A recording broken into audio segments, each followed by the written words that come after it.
Bueno, continuamos con la segunda parte sobre la clase de lenguaje.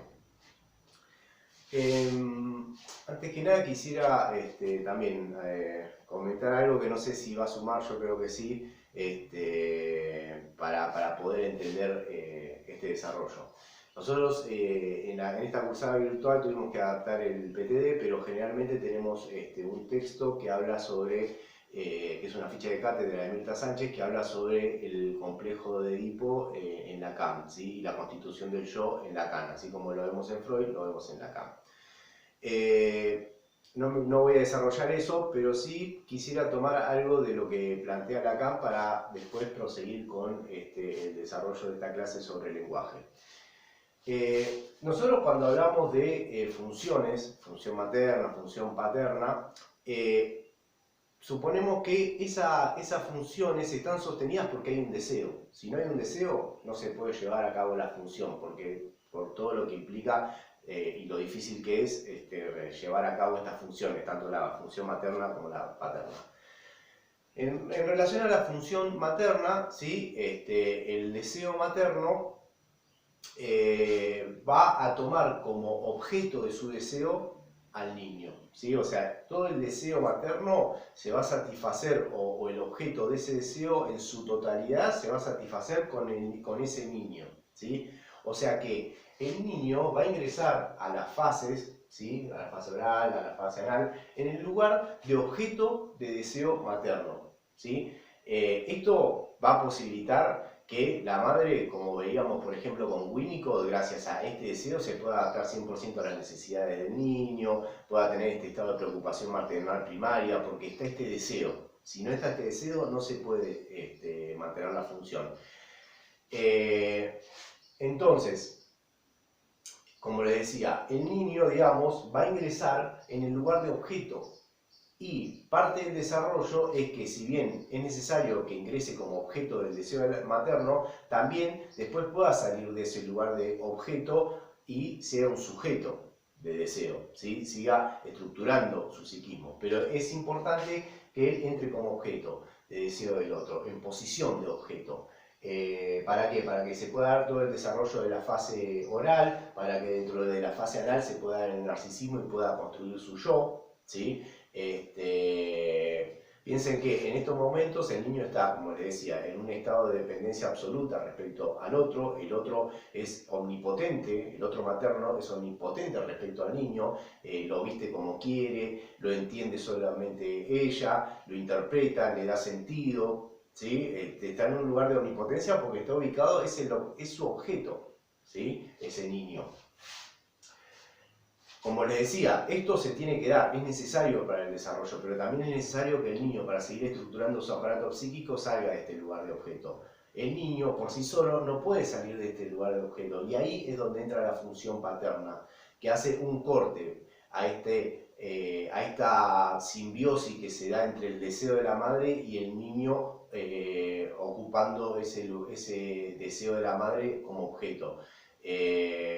El padre, a partir de esta función, lo que hace es establecer un corte y desalojar a ese niño del lugar de objeto para que advenga como sujeto, ¿sí? Dicho esta aclaración, vamos a proseguir con lo que veníamos trabajando sobre el lenguaje. Habíamos quedado que el lenguaje se iba a dar en la medida que se iba dando la fase del desarrollo psicosexual o el proceso de estructuración. Y habíamos dicho que durante la fase oral no podemos decir que hay palabra por parte del niño, pero sí, gracias a la madre cumpliendo su función, interpretando, poniéndole palabras, dándole sentido a lo que le sucede al niño, permite que el niño pase de una cuestión animal, de un grito, a que empiece a repetir los primeros sonidos o melodías de forma autoerótica.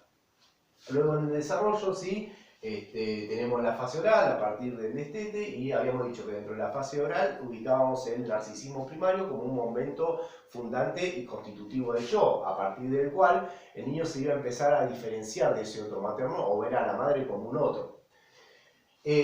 Acá los autores van a ubicar, acá va a aparecer la palabra, ¿sí? Ligado al narcisismo primario. La palabra con estas características, que va a ser una palabra propia o ajena. ¿Qué se tiene que dar para que se instaure la palabra? Acá se van a diferenciar, por ejemplo, de otras teorías. Por ejemplo, un innatista va a decir que el lenguaje se da porque hay estructuras universales, gramáticas universales en todo el mundo, entonces, en todas las personas, perdón, entonces eso va a permitir que se desarrolle el lenguaje. Un ambientalista, un conductista va a decir, no, en realidad el lenguaje se da porque, por condicionamiento o porque el niño imita o repite al adulto. El psicoanálisis va a decir, sí, o sea, el niño, digamos, repite las palabras del adulto o lo imita, ¿sí? Porque los adultos le van nombrando el mundo, le dicen, bueno, eso es una silla, eso es una bicicleta, ¿sí? Pero para que se dé esto, tiene que haber un proceso psíquico, que es la identificación, ¿sí? Para que el niño haga uso de la palabra o para que aparezca la palabra, se tiene que identificar al otro, para que después pueda repetir las palabras del otro. Entonces fíjense que la identificación no solamente permite la constitución del yo y que el niño se diferencie del otro materno, sino que también que va a posibilitar que se instaure la palabra. También para que se instaure la palabra con estas características propias y ajenas a la vez, es necesaria otra cosa, es que el otro materno en algún momento se tiene que ausentar, ¿sí? Recuerden que con Winnicott decíamos que al principio la madre estaba adaptada 100% a la necesidad del niño, o sea, era 24/7. Todo, dejaba su vida entre paréntesis para adaptarse 100%, todo el tiempo encima del niño, por decirlo de algún modo. Pero lo que va a decir Winnicott es que en algún momento la madre tenía una vida, ¿sí? Anterior a ese niño. Entonces en algún momento va a tener que recuperar su vida, va a tener que volver al trabajo, si tiene hijos, va a tener que volver con sus otros hijos, y esto va a generar que la madre se vaya ausentando de a poco. Esta posibilidad, esta ausencia de la madre posibilita que ahí se instaure la palabra.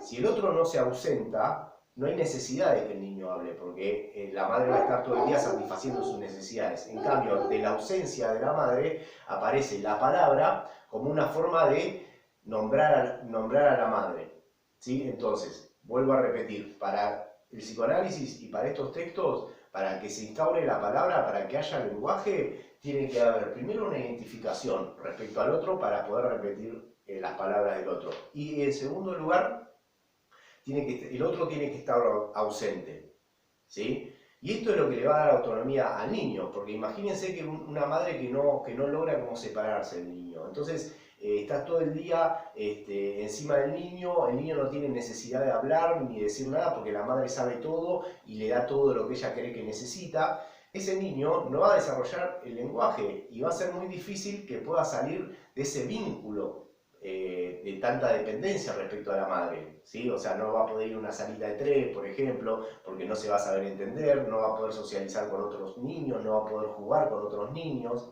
¿sí? Es necesario que en un momento del desarrollo, así como la madre estuvo 100% adaptada, en otro momento del desarrollo se empieza a ausentar para dejar ese espacio libre para que aparezca la palabra, ¿sí? ¿Qué característica va a tener la palabra? Va a ser esto que les decía, va a ser una palabra propia y ajena a la vez.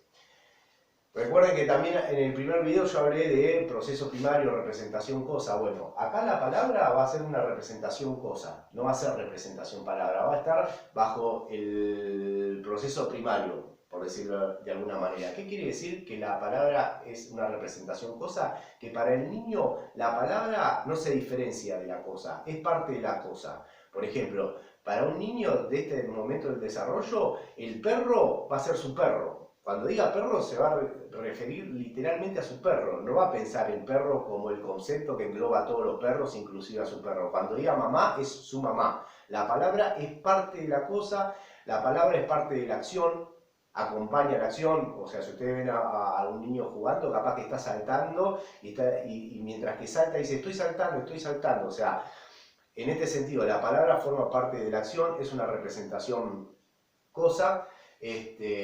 ¿Por qué? Porque el niño todavía es hablado por el otro, ¿sí? Todavía no puede hacer un uso propio de la palabra, que sería ya en otro momento del desarrollo, más ligado al complejo de Edipo y a la fase fálica. Otra característica es que el niño en este momento habla en tercera persona, ¿sí? Como algunos jugadores de fútbol que se refieren a sí mismos hablando en tercera persona.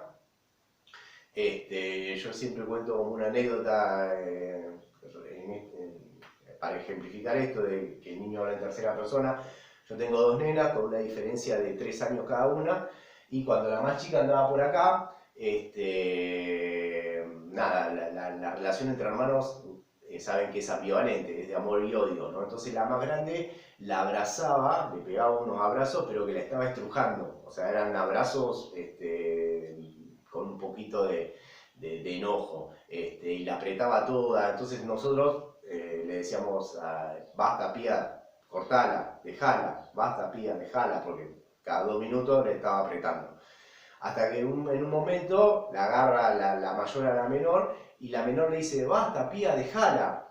O sea, en vez de decirle en primera persona, hacer uso propio de la propia palabra y decir, déjame de apretar, termina repitiendo, ¿sí?, lo que nosotros le decíamos a la más grande. No sé si se entendió el concepto o el ejemplo. ¿Qué tiene que pasar? ¿Sí?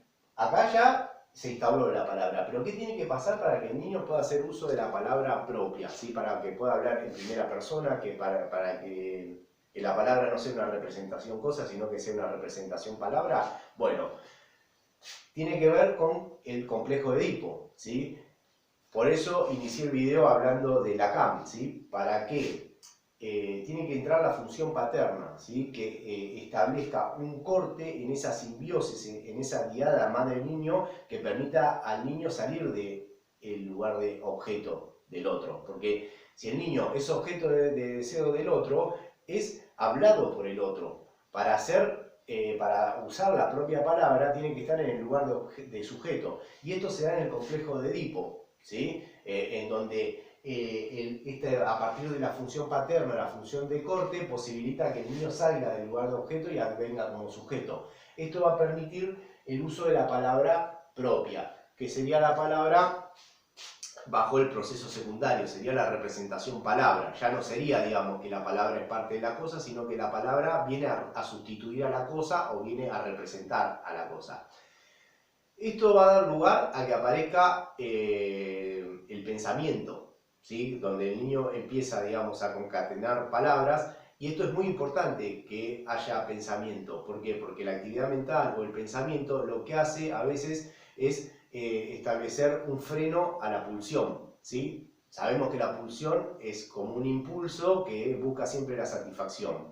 Y la capacidad del pensamiento lo que permite es tramitar la pulsión mediante la palabra, o sea, frenar la cuestión impulsiva.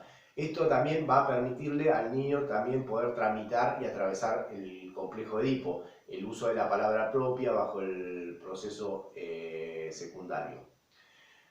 Bueno, es un tema bastante difícil, el tema del lenguaje, pero bueno, la idea también era esto, digamos, que poder entenderlo articulado con lo que nosotros venimos viendo, ¿sí? Para que vean que la materia tiene un sentido, tiene un desarrollo. Y bueno, las dudas que queden respecto a esto, bueno, las iremos aclarando en el espacio de práctico en el chat. Bueno, gracias.